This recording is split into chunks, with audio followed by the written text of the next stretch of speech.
Students, welcome to real concept. आज हम लोग स्टार्ट करने वाले हैं वेक्टर का पार्ट 4। ठीक है, तो आज हम लोग क्या स्टार्ट करने वाले हैं, एक जितना हम लोगों ने कॉन्सेप्ट पढ़ा है अभी तक, तो उसमें क्या करने वाले हैं, हम लोग क्वेश्चंस करने वाले हैं। आज इंपॉर्टेंट क्वेश्चन के बारे में देखेंगे। ठीक है, किस तरीके के क्वेश्चंस आते हैं मैं बता दे रहा हूँ अभी से। ठीक है, तो ताकि आप लोग जो एग्जाम्पल सॉल्व करें, ठीक है, एग्जाम्पल सॉल्व करने के बाद जब आप लोग पेपर सॉल्व करें तो प्रॉब्लम्स जो आए आपके सामने आप उसको फेस कर पाओ। ठीक है, तो हमारा पहला क्वेश्चन क्या कहता है, पहला क्वेश्चन ये कह रहा है कि इफ वेक्टर, कोई दो वेक्टर है, ठीक है, हमारे पास ए वेक्टर ए है और एक वेक्टर बी है। तो वेक्टर ए क्या कह रहा है, 3i माइनस जे, फिर उसके बाद प्लस के कैप, ठीक, 5k कैप। फिर उसके बाद वेक्टर जो बी है हमारा, जो वेक्टर बी है वो क्या कहता है, वो कहता है कि हम i कैप हैं, फिर उसके बाद माइनस में हैं, फिर 5j कैप हैं, फिर उसके बाद प्लस में, फिर 3k कैप हैं। ठीक, फिर उसके बाद ये कहता है कि अब हमें एक चीज़ फाइंड करके बताओ, वो क्या होता है, मतलब फाइंड करना है, वो करना है हमें vector a minus vector b। क्या फाइंड करना है हमें, वेक्टर a और वेक्टर b। और क्या फाइंड करना है, और हमें फाइंड आउट करना है vector a plus vector b। अब ये बताओ कि इन दोनों को फाइंड आउट कर सकते हो कि नहीं।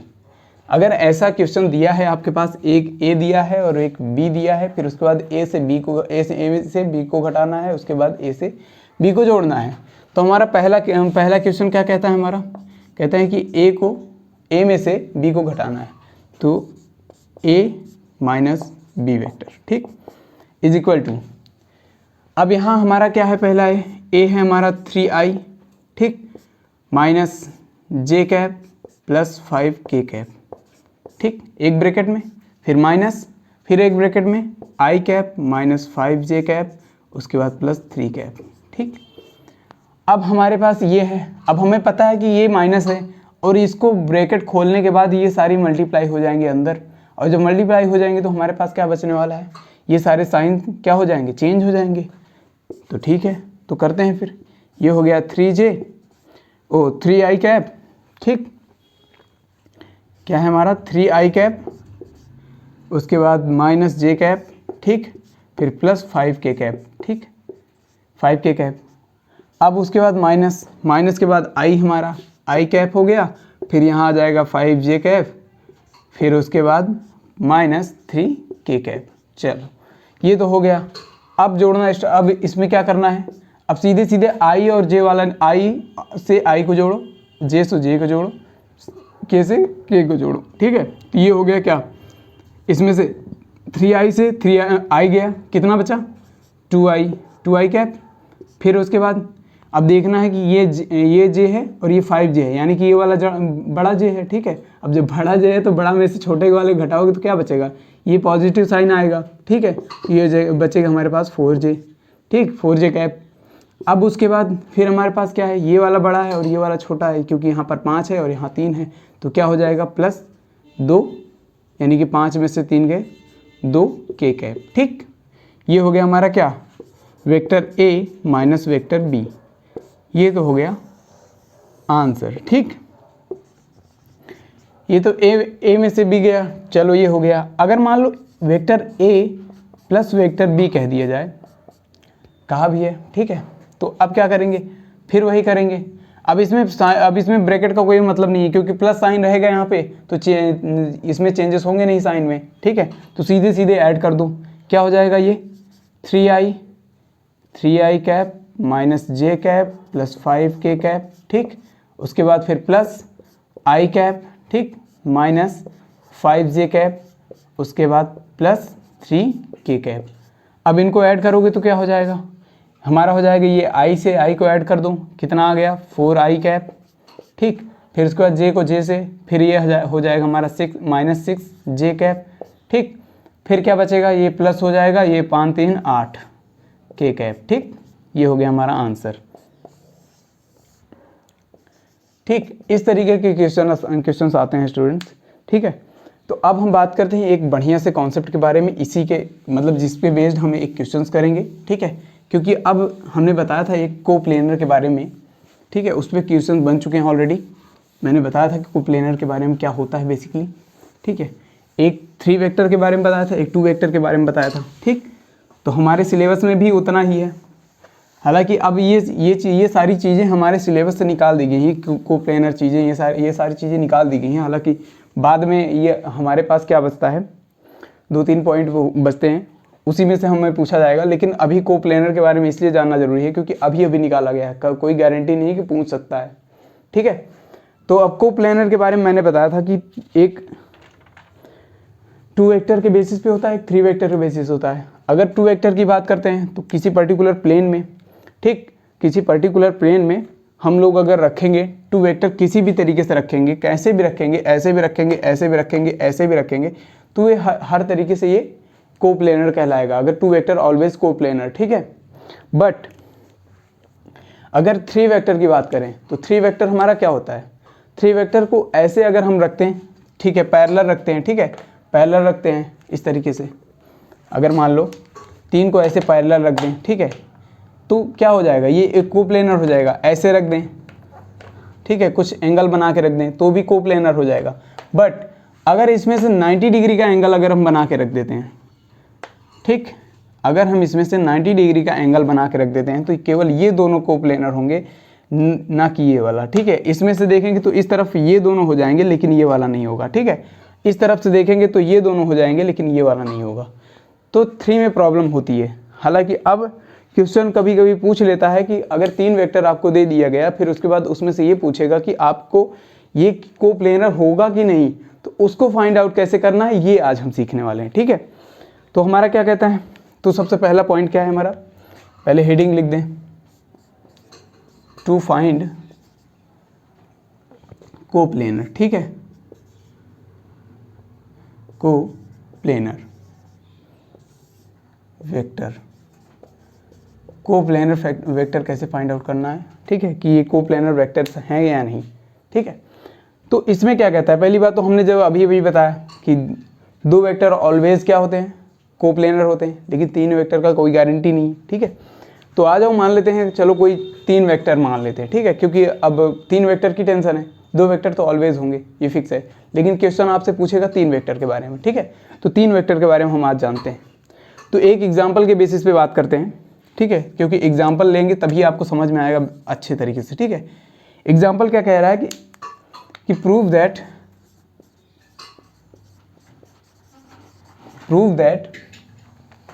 द वेक्टर्स, अब वेक्टर्स क्या हैं, ये है 3a + 7b - c, comma 3a - b - 2c, ठीक, and -a + 3b + c are, ठीक है। ये 3 वेक्टर हैं, 1, 2 एंड 3, ठीक है। ये तीनों क्या हैं, आर कोप्लेनर, ठीक। अब ये कह रहा है कि ये तीनों कोप्लेनर वेक्टर हैं। अगर ये कोप्लेनर है तो इनको कैसे इसको प्रूव कैसे करना है कि ये तीनों हैं बेसिकली। तो कुछ नहीं करना है स्टूडेंट्स, बस हमें पता है कि हमने इसके पहले हमने क्रेमर रूल पढ़ा था, याद है, क्रेमर रूल पढ़े हो ना। बस क्रेमर रूल पर जब पढ़े हो तो टेंशन की बात नहीं है, इसीलिए मैंने इसीलिए इसके पहले मैंने क्रेमर रूल के बारे में बताया था, ठीक। तो अब देखो, तो चलो एक एग्जाम्पल के साथ देखते हैं हम, ठीक है। तो एग्जाम्पल क्या कह रहा है स्टूडेंट्स, एग्जाम्पल ये कह रहा है कि प्रूव दैट ये हमारा क्या कह रहा है, प्रूव दैट द वेक्टर, ये वेक्टर 3 वेक्टर हैं, उसके बाद आर कोप्लेनर, मतलब ये तीनों वेक्टर क्या हैं हमारे, कोप्लेनर हैं। तो इसके सॉल्यूशंस की बात करते हैं। सॉल्यूशन, इसको सॉल्व कैसे करना है ये हमें पता है अच्छी तरीके से। क्या पता है कि सर डिटर्मिनेंट, हमें पता है कि डिटर्मिनेंट बेसिस पे काम करेंगे तो ज़्यादा अच्छा से काम करेगा, ठीक है। तो इसके सारे क्या करने हैं, कोएफिशिएंट उठा के यहाँ रख लेना है। तो कोएफिशिएंट क्या करना है, ए का कोएफिशिएंट क्या हो जाएगा 3, फिर उसके बाद ये बी का क्या है 7, फिर यहाँ क्या है -1, ठीक। उसके बाद ये 3, ठीक, ए का, फिर ये हो गया -1, फिर ये हो गया -2, ठीक। इसके बाद ये a का -1, ये हो गया हमारा क्या 3, ये हो गया 1। ठीक, अब हमारे पास डिटर्मिनेंट का एक पोर्शन आ चुका है। ठीक है, अब इसको सॉल्व करने के लिए हमें बताने की ज़रूरत है नहीं। ठीक है, लेकिन अब बताओ कि जब हमारा ये वेक्टर कोप्लेनर होगा तो इसका वैल्यू क्या हो जाएगा, 0 हो जाएगा। अगर 0 नहीं हुआ तो समझ लो ये जो आपको वेक्टर्स गिवन है वो कोप्लेनर नहीं है। ठीक है, तो चलो अब इसको सॉल्व करते हैं और इसका वैल्यू 0 लाते हैं। ठीक है, अगर इसका वैल्यू 0 आ गया तो समझ लेना ये कोप्लेनर है, तो प्रूव हो जाएगा ऑटोमेटिक। ठीक है, तो आपको कुछ नहीं करना है स्टूडेंट्स, बस इतना करना है कि अगर ऐसे क्वेश्चन गिवन है तो सीधे डी इज इक्वल टू ये कर लेना, उसके बाद सॉल्व कर देना। जब 0 हो जाएगा तो लास्ट में एक ही लाइन में कंप्लीट कर देना कि दीज वेक्टर्स आर कोप्लेनर। ठीक है, क्योंकि डी इज इक्वल टू 0। अब क्या करना है, हमें कैसे लिखना था हमें पता है, 3, फिर उसके बाद मल्टीप्लाइड बाई, यहाँ हमें पता है 3 को पकड़ो, पहला रो छोड़ो, पहला कॉलम छोड़ो, तो क्या बच जाएगा, ये -1 -2 -1 -2, ये हो गया 3 और 1 3 1, फिर उसके बाद फिर ये -7। ठीक, फिर 7 का कॉलम छोड़ो और 7 का रो छोड़ दो, फिर उसके बाद बचा क्या, 3 -1 एंड -2 1, 3 -1 -2 एंड 1। ठीक, अब क्या बचा हमारे पास, ये प्लस रहता है यहाँ पे, लेकिन यहाँ पर क्या है माइनस, तो यहाँ डायरेक्ट हम लोग लिख देते हैं माइनस। ठीक है, तो क्या हो जाएगा हमारा माइनस, तो माइनस के बाद 1 का multiply divided by, sorry bracket में क्या हो जाएगा हमारा, ब्रैकेट में हो जाएगा इस वाले कॉलम को छोड़ो और इस वाले रो को छोड़ दो, तो क्या बचेगा 3 -1 3। ठीक, ये हो गया हमारे पास डिटर्मिनेंट का एक शॉर्ट फॉर्म। ठीक है, अब इसको क्या करते हैं, अब हम इसको सॉल्व करते हैं। सॉल्व करते हैं तो 3 इंटू ये ब्रैकेट में क्या आ जाएगा -1, ये हो जाएगा +6, क्योंकि ये -6 हो जाएगा, यहाँ माइनस रहता है तो फिर माइनस से मल्टीप्लाई, क्योंकि इसमें से इसको घटाया जाता है। ठीक, तो अब क्या करते हैं, -7 मल्टीप्लाइड बाई, ये हो जाएगा हमारा क्या 3, ये हो जाएगा -2। ठीक, फिर ये हो जाएगा हमारा क्या -1 मल्टीप्लाइड बाई कितना हो जाएगा 9 माइनस कितना हो जाएगा 1।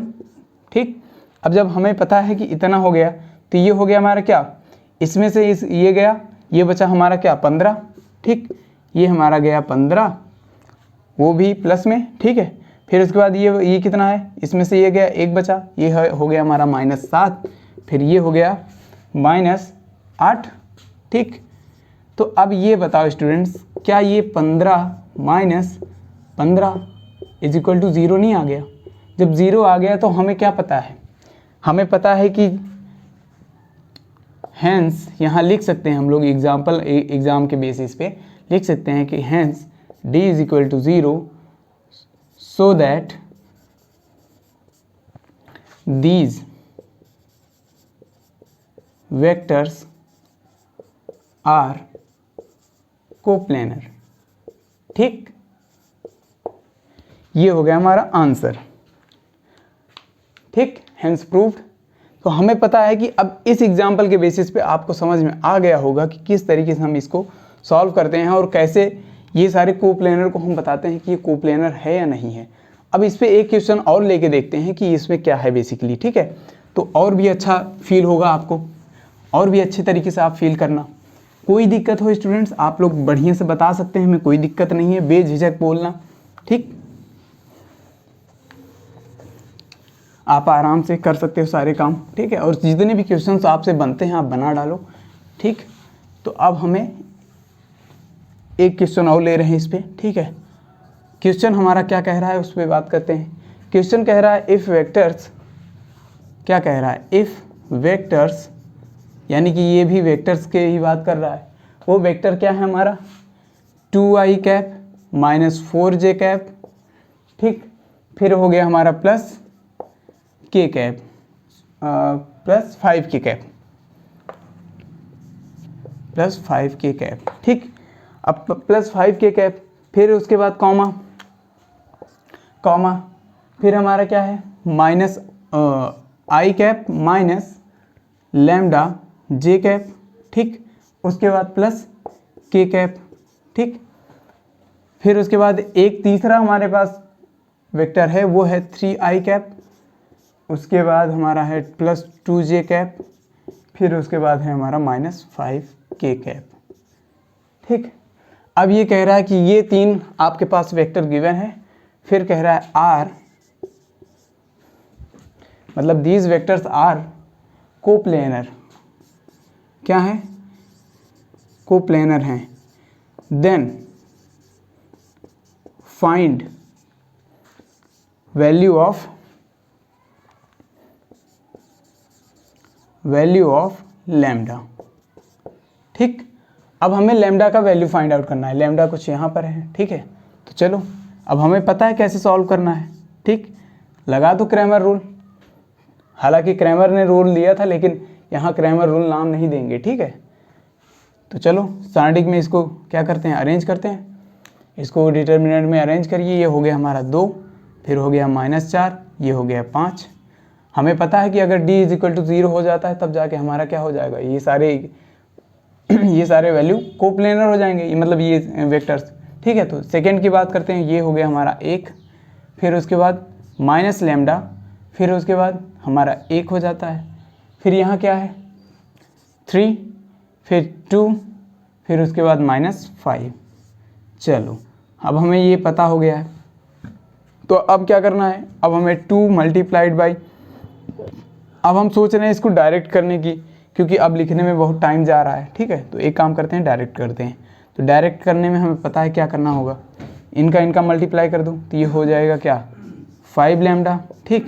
फिर ये हो गया -2, फिर माइनस, फिर उसके बाद ये हो जाएगा +4, फिर ब्रैकेट में क्या हो जाएगा हमारा -5 × 1 यानी -5 हो जाएगा। फिर ये हो जाएगा 3 -3, ठीक।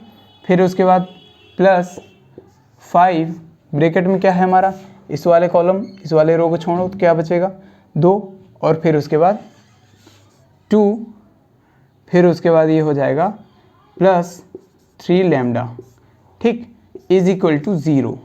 अब यहाँ ये 0 लगाना क्यों ज़रूरी है, क्योंकि ये हमें बता रहा है कि ये तीनों कोप्लेनर हैं, ठीक है। अब ये जब तीनों तो कोप्लेनर हैं तो हमें 0 क्यों लिखना है, ये इसलिए क्योंकि हमें लैम्डा फाइंड आउट करना है। तो लैम्डा का वैल्यू तभी फाइंड आउट कर पाओगे ना जब 0 लगाओगे यहाँ पे, ठीक। तो अब क्या करना है, अब सीधे लिख लो, क्या हो जाएगा, ये हो जाएगा 10λ, ठीक।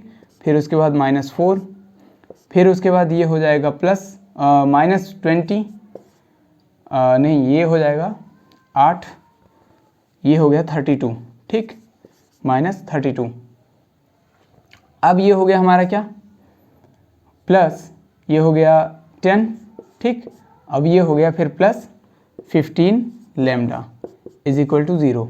अब लैम्डा को एक तरफ कर लो, ये हो गया हमारा 25λ, ठीक, = अब ये हो गया 36, फिर इसमें से 10 क्या करना है, माइनस कर देना है, तो ये हो जाएगा -26। अब वो उस तरफ जाएगा, 0 की तरफ जाएगा, तो ये हो जाएगा टोटल 26, ठीक। तो अब हमें क्या फाइंड आउट करना है, हमें फाइंड आउट करना है लैम्डा। तो अब इस 25 को क्या करेंगे, इस तरफ भेज देंगे, ये हो जाएगा 26/25।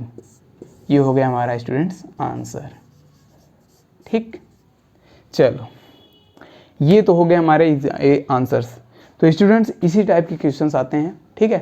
तो अब ये तो हमारे हो गए इंपॉर्टेंट क्वेश्चंस। अब नेक्स्ट क्लास में हम लोग मिलेंगे एक नए टॉपिक के साथ, और वो भी सबसे इम्पॉर्टेंट टॉपिक होगा एक तरीके से, क्योंकि वहीं से आपके क्वेश्चंस ज़्यादातर बनते हैं, ठीक है।